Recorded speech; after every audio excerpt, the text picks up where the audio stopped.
What's up, everybody? Welcome back to the show. Today, we are talking with my buddy, BJ Gremillion, out of Phoenix, Arizona. Probably, I always say that Dallas, the market I'm in, is probably the most competitive market in the country.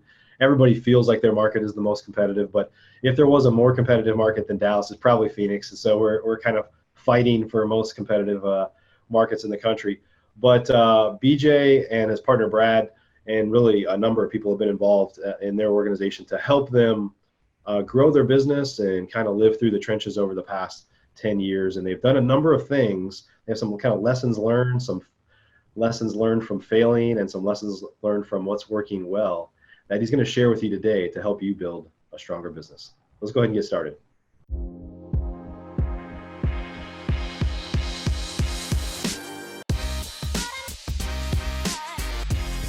Professional real estate investors know that it's not really about the real estate. In fact, real estate is just a vehicle to freedom. A group of over 100 of the nation's leading real estate investors from across the country meet several times a year at the Investor Fuel Real Estate Mastermind to share ideas on how to strengthen each other's businesses, but also to come together as friends and build more fulfilling lives for all of those around us. On today's show, we're going to continue our conversation of fueling our businesses and fueling our lives. I'm glad you're here.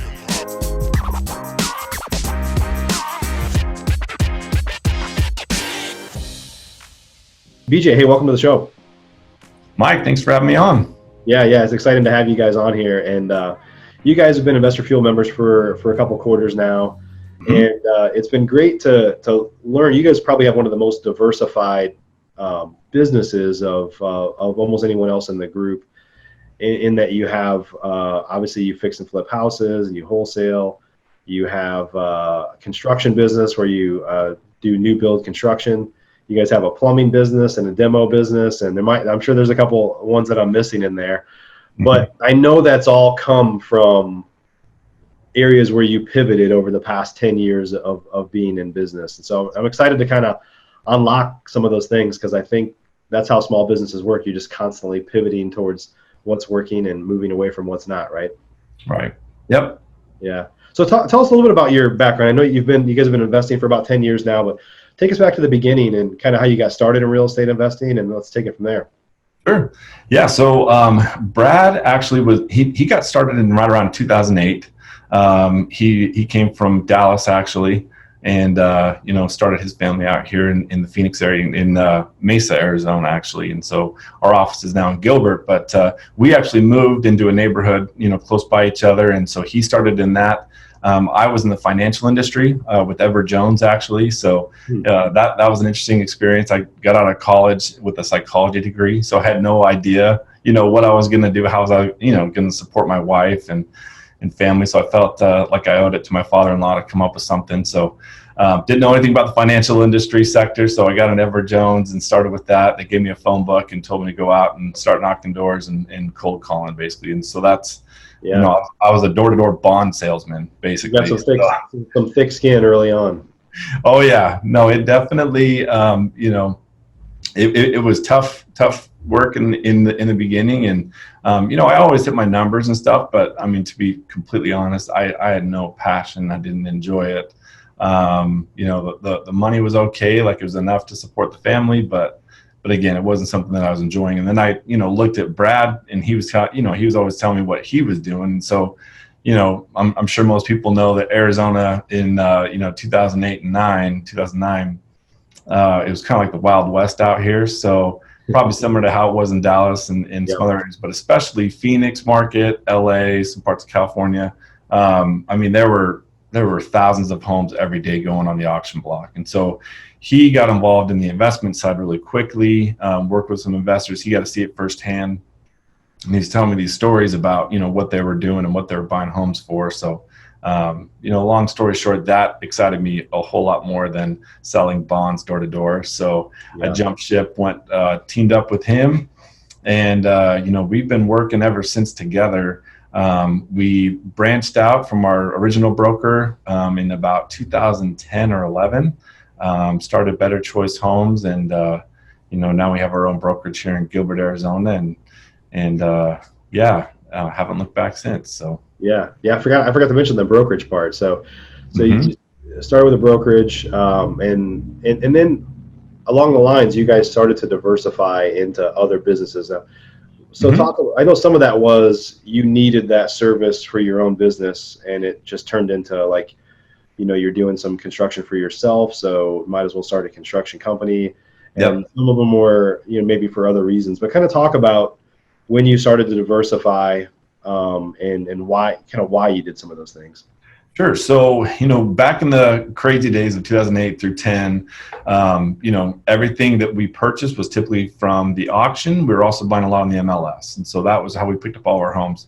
Yeah. So we were buying these homes and kind of learning on other people's dollars. We worked with investors. We personally didn't have the money to go and put, into these flips. Hindsight, obviously, I wish we did. We'd be in a very different spot financially for sure if we did.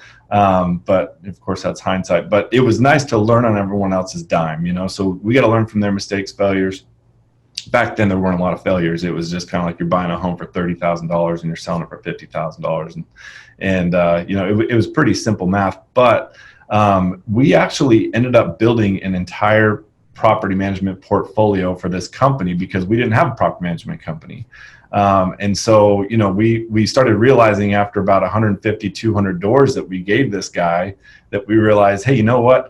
It probably makes sense. We're running the crunching the numbers on that. And we're like, why don't we have a property management company? Because we're buying all these homes for them, we're fixing them up for them, and then we're handing them over to this guy, and yeah, we're marking them up a little bit, but long-term wealth, yeah, like we just basically set up their retirement for them. And so we looked at that and said, hey, you know what? Let's start up our own property management company. So we did that. That was kind of the start of it. So we were doing our flips and that on the side and still doing everything that we were doing before, but we just added the property management side to it. And so lots of mistakes, failures in the property management world. That is not a fun business to be in if you don't have all your ducks in a row. And we didn't. We were just we had some patient investors who who worked with us, but we stumbled through it. And that's kind of where it started.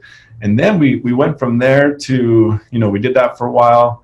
We started getting into flipping homes, quite a bit more. And it was easy to find them out here. And then, it started to get a little bit more competitive, 2012, 13. So we decided, hey, let's take a look at land, because no one was really buying up land out here. And so we started buying up these 5-acre, 10-acre parcels and, doing minor land divisions. So, we would have, 5 lots that we would build homes on. And Brad comes from a construction family background. His dad is from Texas as well. He had a contractor license out there for 20 years.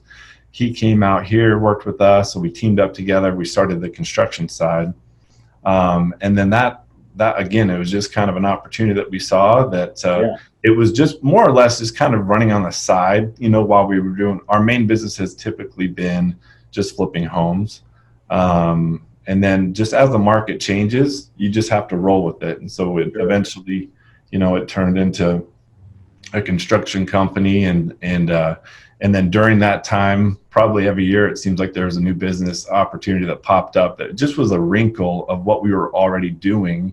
And it just made sense. Well, hey, why, send it out to these guys? I think we can keep this in house and kind of squeeze all the juice out of all these deals, as much as possible. So Brad, he's a lot more of an entrepreneur than I am. I'm more of, I guess, a systems person. So he's more of just like, hey, let's just go get it, and figure it out later. So he started up a fencing business and a development business as well, a dirt contracting business. And then now we're actually working on the plumbing division for the same reason that we always set up these other businesses, is because, again, for our property management, we send out so many requests for plumbing services, and with our new construction that we have going on, we know what the markup is that they're making on those as well. So again, it's just it's kind of call us crazy, I guess, because there are pros and cons to doing it this way. But I mean, things just seem to kind of fall into place. Yeah. So for years, I've always kind of said, I mean, I've said this a number of times, just in different, presentations or circles or whatever, like ultimately we're in the real estate business, but I kind of look at it as we're in the opportunity business, and I'm looking for ways to kind of arbitrage opportunities. And that sounds like exactly what you guys have done. Of course, the other side of that, of the argument, is like the case for focus and not getting too distracted by doing too many things. I have shiny object syndrome, so I'm like one of the worst. It sounds like Brad's probably maybe worse than me. But but let's talk about, like, the truth is focus is really important. But I think when you are a systems person, an operations person, and you have the ability to kind of plug management in place, or plug it in a way to where for a brief period you're distracted, but somebody else is going to run with it. Is that kind of how you guys are set up, or do you find that you get spread really thin by having so many things going on? Probably the latter. Honestly, we have been spread really thin. So on paper, on social media, yeah, like people are like, man, you guys are doing a lot. You must be doing really well. And it's like, you have no idea kind of what's going on behind the scenes. Like we wear a lot of hats, and it's not as efficient as it should be. So the nice thing though with our partnership, I think the reason why it's worked for so long is, I'm kind of the brakes, he's the gas pedal a lot of times. And so he's going to push to do these things. And then now I'm more and more just saying, hey, let's think this through a little bit. Let's make sure we get all the pieces in place before we launch this. Because like our property management company, we just started that thing with no idea what in the world we were doing. We had no idea what we were doing. I mean, it's scary to look back and realize how little we did know. So we stumbled through that, made a ton of mistakes, and lost a lot of money doing it. We were not profitable for probably 4 years, I bet. It was just going back into the company, but it was brutal. Now it runs like clockwork. I don't even know what happens day to day in our property management, to be honest with you. I have no idea what goes on over there because we have the right systems in place. But to get there, we struggled quite a bit. And somebody else is running that, I assume, right? Yes. Yeah. So I've definitely seen the beauty in, hiring things out. Because again, we were always the mentality, stay lean, keep all the green. That's how we've always been. We've always thought, hey, we can run this as lean as possible, and we get to keep every single dollar that comes in. Sure. But it kind of goes to the whole idea of, on the sales side, for instance, I've always done the sales. I've always been the one that acquires all of our properties and all of our land deals and stuff. And I enjoy that part. And that's why I've been doing it for so long. The problem is, though, I don't trust anyone else to do it. And so it took me a long time, and going to events like with Investor Fuel and some other groups, it opened up my eyes to the fact that, hey, guess what? You don't need someone that is exactly, like you, that you consider as good as you or better or whatever. You just need someone that is at, let's say, 70% of where you're at. Right. Because if two of those people, all of a sudden, they're doing more than you ever could by yourself. And there's only so many hours in the day. And I think it took us a long time. It's probably about 1.5 years, 2 years ago, we started going to events, with groups similar to Investor Fuel. And now we're with Investor Fuel and love it. But the reason why we love it so much is because we realize, how many things we were doing wrong, and but also here's the path to make it work. Here's what you need to do to get the systems in place and the hiring, figured out to make it actually run like a business, And I honestly don't feel like we've had a business, a legitimate, professionally run business, up until I would say the past 2 years. It's been kind of a night and day where we actually took that step. Yeah. And you say all that, and you guys have done, some really impressive numbers in almost everything you do. So sometimes there's more behind the scenes, right? But the opportunity is there. It's just a matter of getting structured enough to run it efficiently, right?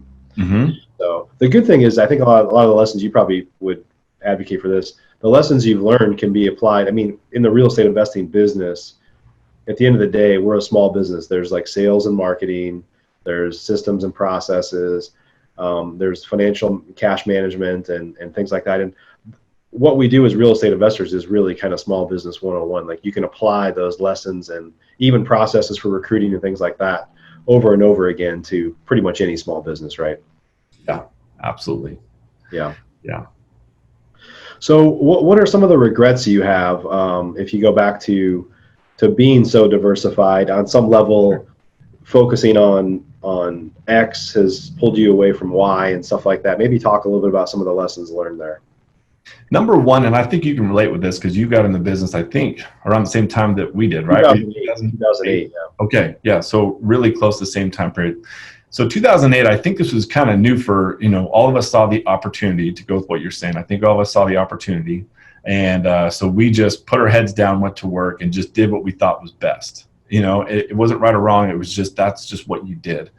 And I think a lot of us looked at it as you got to be secretive. Don't tell anyone what you're doing because they're going to steal your business from you, and so there wasn't a lot of sharing going on. And I think most of us were kind of like hermits. I mean, we kind of were like, let's just hunker down, do our thing, and get this tunnel vision. If I could do it over again, and I think this market now is very different than what it was then, obviously, but I think the environment is also very different. And so groups like Investor Fuel, it's been great because the minute we joined a group and we got into a room and we realized, hey, guess what? We're probably the dumbest people in this room. And there were, 50 other investors similar to us that were just crushing it and doing amazing things. We realized, okay, like we actually do not have a business. We have a hobby. We have something that we enjoy doing. It makes okay money, like we're able to live comfortably and those kind of things.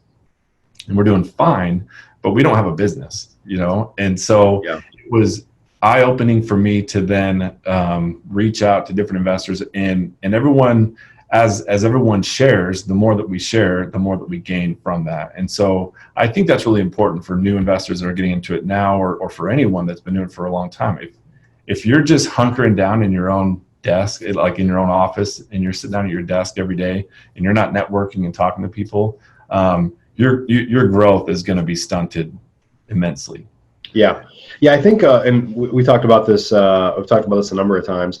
Is that even when you get around other investors, like there's a lot to learn from other investors, but they're probably one of the biggest learning opportunities when you get into a group like Investor Fuel, and you're around a lot of other smart people, and not just that's one of the reasons that I'm excited to talk about kind of failures and stuff today, is that those are learning opportunities, right? It's not, and very rarely do people talk about their failures, at least on social media, right?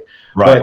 But getting in a group of other people causes a lot of learning from self-reflection. Like, it's not like, here's how he did it or she did it, let me do it like that. It's like, here's where we made mistakes at, and here's how we'll do it differently next time, or here's how we're going to go adjust things today, right? Mm-hmm. And so it just forces you to reflect. It's almost like, I kind of say this all the time, Investor Fuel is, there's no coaching there, but there's so much to learn from one another and from yourself when you have a chance to reflect on, oh man, I wish we had, when we do that next time, here's how we're going to do it, or we're going to shift gears here, because it forces you to like rethink the decisions you're making, just by pulling yourself largely out of the day-to-day, right? It's like, I'm going to go into a think tank for a couple days, and it's like a little bit of a retreat to go out and reflect on what's working and what's not, and I'm going to come back a different person, or with some new perspectives or new decisions on how we're going to move forward. Absolutely. And it's funny because I think our team now, it's, whenever we come back from these events, they all get really excited because they're like, hey, what'd you learn? What are we going to change? What are we going to yeah. Because it's like this just jolt of energy that, hey, like, let's breathe some fresh new life in here, because you get to a point where you just kind of stall out a little bit, and you get a little bit, I don't know, lackadaisical, bored or whatever, and it becomes monotonous. And so they shake you up, and they're like, hey, try doing this, and this. Try and, 3 nuggets that you take from that, and all of a sudden your business grows another 100%. Like it is crazy how much of a difference that we've seen, since we've kind of got broken out of our shells and just gone out and networked. Yeah. What are some lessons some learnings from failures or successes that, because there's people listening to this show right now that might be real estate investors, and like, I'm just gonna get into lending too, and I'm gonna start to diversify, or maybe they already have done it, but maybe some lessons learned on how and when it's okay to diversify and set something else up versus staying focused and really just kind of honing in on that one thing, or maybe 2 things that you're doing that are working. Yeah. I think probably our biggest lesson that we've learned is you have to let things incubate. You have to give it time. And we're impatient people. And so if we set something up, we do some sort of marketing and we try it out for a month and it doesn't work, then we're like, oh, it didn't work. Let's just run to another thing and try that out. And you just burn through cash like crazy, and time and energy. And you think it was a failure, but really, in hindsight, you look back and like, oh my gosh, if I just would have spent a few more months on that, a little bit more money, and saw that through, it would have worked out. The other thing I've learned from, having so many different, companies and diversifying is it's important to make sure that your core systems are set in place so that you're in a place where, okay, if I go and I start up another business, and I, want to start up another opportunity, I know now from experience how much time that's going to take. And it means that there's only so many hours in the day. It means that I'm going to be devoting my precious time to these things. And if systems and people are not in place to operate your business without you being there, then it will all fall apart. It's the house of cards, And so it took us a long time to learn that, and we're still learning it. Don't get me wrong, we're still going through this, but like the property management, for instance, I have no idea what happens there on a day-to-day basis. It just works, and the money comes in. Like I can look at a report on a monthly basis. If there's a couple fires to put out, I will, but it just runs. Construction, I think we're getting to that point now more than ever before, where it just is starting to grow on its own. Whereas before I felt like we had to really support that business through our other businesses, kind of rob Peter to pay Paul. And and it really was not a business at all. Looking back, it was just kind of servicing our other properties. And so again, I think it's really important to let things incubate, and then, to make sure you have the systems and right personnel in place before you jump ship and go somewhere else and try something else, because it'll all fall apart. For your businesses now, and one other thing that I know I've seen personally is because I have a few different businesses, is I have team members that straddle both businesses, or they're like, they do this over there and they do this over there. And I found that this is my personal belief, because I'm, I probably have ADHD and I have shiny object syndrome, stuff like that. And I've reeled myself in quite a bit from where I used to be. But I've kind of found that it's probably a little more okay for me to be that way, as long as I have somebody else that is dedicated to that kind of channel, if you will, or that business. Yes. And whenever I try to get them working on other things, then things fall apart. Yes. Yeah. That's been a huge lesson for us. If you ask anyone that worked for us, in the past, I would say, 5 years or whatever the case may be, they would all say the same exact thing. They would say, hey, you started off hiring me to do X, and then you added Y, Z, H, F, P, everything else under the sun. We spread them so thin, and we just, hey, just figure it out, jump in, roll with it. They'd ask questions. There was no system in place. It was just like, we'll figure it out. That's what we do, so I figured you can do it too. And that's been a huge lesson for us. And so we've learned now on the hiring side, hey, let's not overwhelm people, and let's get them to focus on one or two things that they are excellent at, and then just do those things, and we will hire someone else for the next thing. That for sure has been a massive learning curve for us. Yeah. And I know you guys have toyed too, because you've gone through this recently, of looking into even expanding into other markets, your real estate investing business. And I guess a lot of this stemmed from, as the market in Phoenix got harder or matured more, or kind of came out of the last down cycle more, then you guys were also probably looking for ways to diversify your income, right? You're like, wow, things are kind of getting tougher, so here's another way we can make money. Would that be fair to say? 100%. Yeah. It's interesting. So we went to a place in Tucson, Arizona. It's called Biosphere. I don't know if you've heard of that before, but it's interesting. So back in I think it was the 90s, they built this dome, and they had life in it. They made the environment perfect.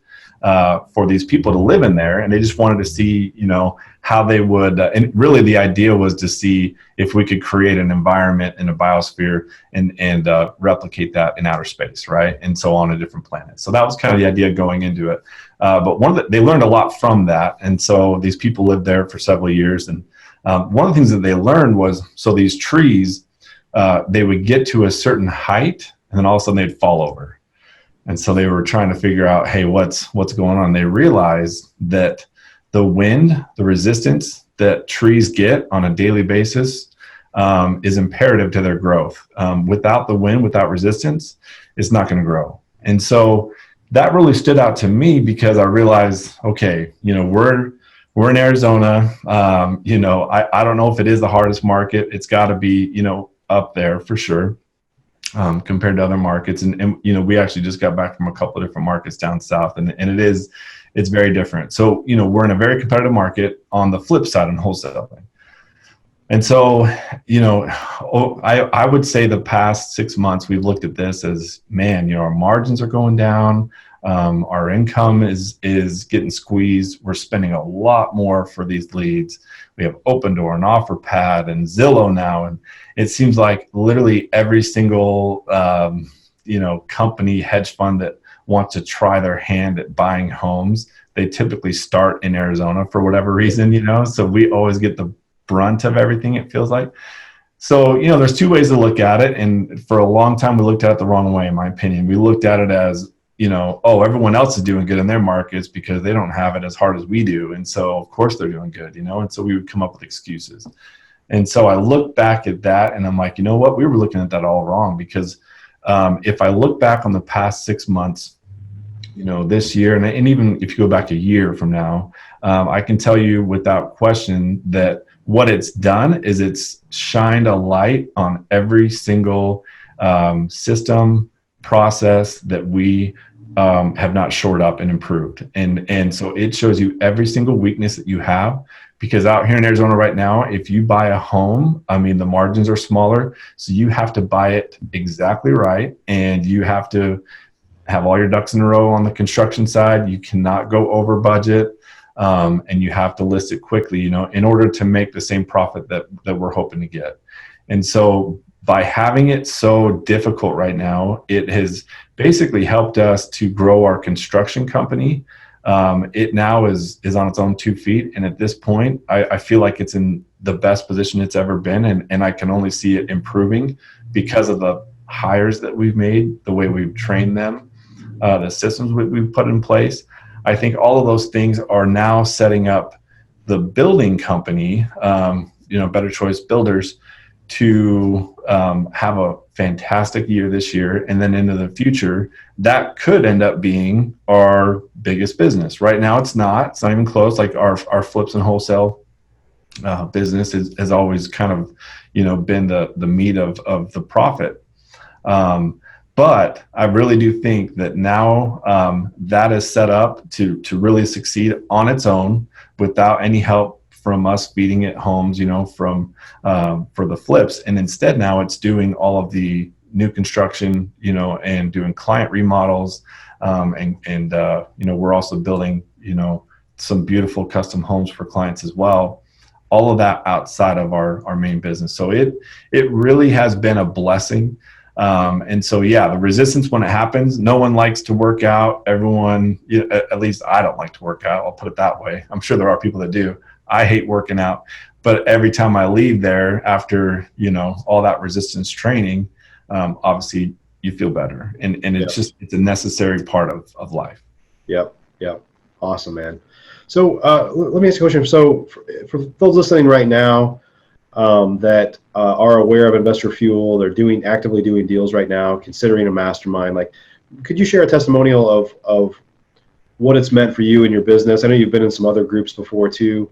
But what this group specifically, why you would encourage people to learn more about it or check it out, and maybe some impact it's had on your business?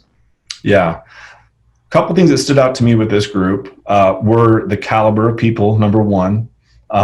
They all seem to just have, their stuff together. I'm sure that it's maybe not so much behind the scenes, but they were all extremely willing to share. I always felt like I was one of the dumbest people in the room, which is what you want to do. You want to get in a group like that where you have a lot of A players, A plus guys that you can learn from. And so I feel like that has been the case with Investor Fuel.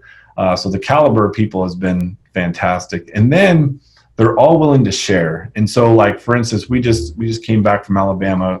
We were there for a few days with a couple Investor Fuel guys that we met. And, you know, we're looking to possibly do some income, you know, properties and stuff. And so talking with them and meeting with, they have so much knowledge in their area, and they're willing to share with us. And it was awesome to learn from them. And so, you know, when you have people that are willing to share and they've had a lot of experience and you're able to work together now, and I think we're able to provide a benefit to them as well as, you know, that they're going to be benefit to us. That's really what it's all about, in my opinion. I think everyone is just elevating each other to a much higher level that we absolutely would not be there had it not been, you know, for groups like Investor Fuel. I have no doubt about that. Our business would not be as solid as it is today had we not made the decision to join the group. That's great. That's great. Yeah. I think one of the things we've done more than anything is we've tried to encourage and just openness and sharing and being willing to be a giver, because I think you've probably seen it. A lot of people in the group feel it because we hear about it all the time is, you know, people are much more willing to, they get so much back when they're willing to give. And so I think, you know, that's one of the things that we pride ourselves on is I don't think very many people, I never sense that people are holding back on sharing like some of their best nuggets, because they know that if I just am open and share whatever I've got, that everybody else will do that too, and we'll all succeed that much faster. Totally agree. Yeah. Cool, buddy. Well, hey, thanks for joining us on the show today. If folks wanted to get in touch with you or reach out to you, I know you guys have about 25 Facebook groups or whatever. Yeah. But where's the best place for them to go to connect with you and kind of learn more about what you're working on? Sure. So we have betterchoicehomes.com is our website. Also betterchoicebuilders.com. Both of those they can go to. We're on Instagram, you know, quite a bit. Better Choice Builders is active on there as well. So you can see, you know, some of the homes that we're building out here. And that's probably the best way to reach out to us. Awesome. We'll put a couple links down below in the show notes for folks that are just listening in on that you can access on the show page here. So, well, thanks again for spending time with us today. It's great stuff. I want you guys, I want some combination. I want nothing but the best for you guys, but some combination of, you know, not diversifying so much that you're getting distracted, but doing the things that you guys are doing well. And I think probably one of the things that you know at this point is you got to just get to a point to where you have a bench strength of people that you can plug in to go kind of lead those things that you're creating and allow them to run the day. It sounds like that's what you're doing with your property management company, is somebody's running the day-to-day, and a lot of the lessons to get there were from your trials and tribulations of failure to get there. But at the end of the day, you know, none of us want to be so busy running businesses that we can't live the life we want to live. So, and I've always hated, I mean, I definitely I am no Richard Branson, but I appreciate the model of like, find great people to run those things. And then my role is clearing major obstacles and maybe funding them or raising money or whatever to kind of get things going. But I can't be involved in the day-to-day process. Otherwise, I can only do one thing. And maybe that, for some people, they like doing one thing. For me, I probably get bored. And so I need less variety in there. But anyway, I want nothing but the best for you guys. So we appreciate it, Mike. Appreciate all you're doing. Buddy. Well, thanks so much. Thanks for joining us on the show. Everybody, thanks for listening today. If you haven't yet subscribed to us, we'd love it. We've only done a few episodes inside of the Investor Fuel show here, and we're looking to keep these coming at you each and every week. But we'd love it if you'd subscribe, give us a positive review if you got some value out of today's show. And of course, you can subscribe to us on YouTube, iTunes, Stitcher Radio, Google Play, anywhere else where you can find or watch shows. You can get access to them. So appreciate you guys a bunch. Thanks again, BJ. We'll see you soon, buddy. Everybody have a great day. We'll see you next time. You bet. Thanks. Are you an active real estate investor? If so, and you want to latch on to the power of surrounding yourself with over 100 of the nation's leading real estate investors, all committed to building stronger businesses and living richer, fuller lives, you should jump on a call with us to learn more about Investor Fuel. Simply visit investorfuel.com to get started.